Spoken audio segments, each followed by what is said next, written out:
the only video you need before you watch Christopher Nolan's The Odyssey. Hello everyone, welcome to the new episode of my channel.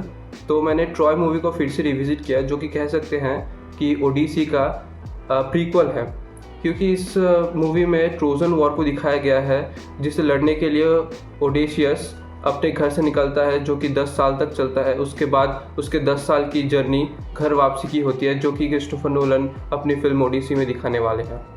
तो कहानी की शुरुआत तब होती है जब ट्रॉय के प्रिंस पेरिस अपने साथ स्पार्टा की क्वीन को भगा ले जाते हैं, जिसके बाद हेलेन के पति मेलेनॉस अपने भाई एगेमेम्नॉन के साथ ट्रॉय पर जंग छेड़ देते हैं। इसी जंग को द ग्रेट ट्रोजन वॉर कहा जाता है, जिसे होमर ने अपने नोवेल इलियाड में लिखा है, जिसे ट्रॉय मूवी में दिखाया गया है। इस जंग में एगेमेम्नॉन के साथ द ग्रेट वॉरियर अकेलिस और किंग ओडेशियस भी शामिल होता है।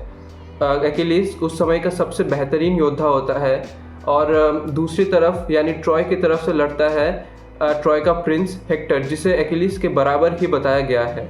10 सालों तक ये लड़ाई चलती है। फिर धोखे से किंग ओडेशियस वो एक ट्रोजन हॉर्स बनाते हैं, जो कि लकड़ी का होता है और अंदर से हॉलो होता है, जिसके अंदर वो अपने सैनिक भर के ट्रॉय के अंदर भेज देता है और रात में चालाकी से वो पूरी ट्रॉय को डिस्ट्रॉय कर देता है।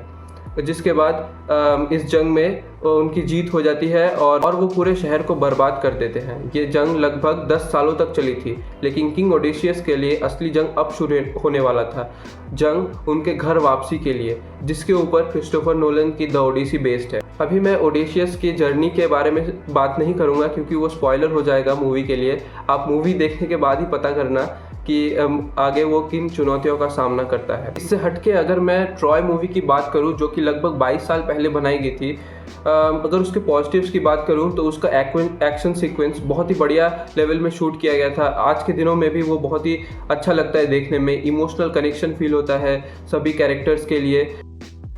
लगभग 2 घंटे 40 मिनट की मूवी है, फिर भी एक भी टाइम वो बोर नहीं करती, एकदम स्ट्रेट टू पॉइंट रहती है। उस मूवी में मेनली अकीलिस कितना बढ़िया योद्धा था और हेक्टर के साथ उसका जो सामना था वही दिखाया गया है। वहाँ पे अकीलिस को एज ए हीरो प्रेजेंट किया गया है। उसके एगेमेम्नॉन के साथ क्या रिश्ते थे, उसके अपने कज़न के साथ पेट्रोक्लॉस के साथ जो रिश्ते थे उसे भी दिखाया गया है उस मूवी में। वहाँ पे अकीलिस का रोल ब्रैड पिट ने किया था और बहुत ही शानदार उन्होंने काम किया था उसमें। इमोशनल सीन में उन्होंने बहुत बढ़िया परफॉर्मेंस दिया था, एक्शन सीन्स उन्होंने बढ़िया परफॉर्म किया था। और हेक्टर का रोल किया था एरिक बाना ने, उन्होंने भी बहुत ही बेहतरीन काम किया था उस मूवी में। अगर उस मूवी में कुछ नेगेटिव था तो वो हिस्टोरिकल इनएक्यूरेसी था, जो कि मैं एक्सपेक्ट भी नहीं करता कि मूवीज़ में आपको पूरा सच दिखाया जाएगा या जो बुक में लिखा गया है वही आपको दिखाया जाएगा। इसीलिए मैं कहूँगा कि ओडेशियस की कहानी जान लेना ज़रूरी है अगर मूवी से पहले, क्योंकि मुझे लगता है कि क्रिस्टोफर नोलन भी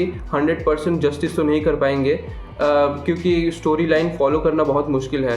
और उनको क्रिटिसाइज़ भी किया जा रहा था, उन्होंने बहुत सारी चीज़ें बुक से हटकर भी की थी। अब देखना होगा कि क्रिस्टोफर नोलन कहाँ से कहानी को पकड़ते हैं, क्योंकि ट्रेलर में ट्रोजन हॉर्स दिखाया गया था, ट्रोजन हॉर्स से सिपाही उतर रहे हैं वो भी दिखाया गया था, ट्रॉय का डिस्ट्रॉय होना भी दिखाया गया था। तो मुझे लगता है कि शायद क्रिस्टोफर नोलन वॉर के कुछ सीक्वेंसेस भी हमें दिखाएंगे और होगा कि वो हमें क्या प्रेजेंट करते हैं 17 तारीख को।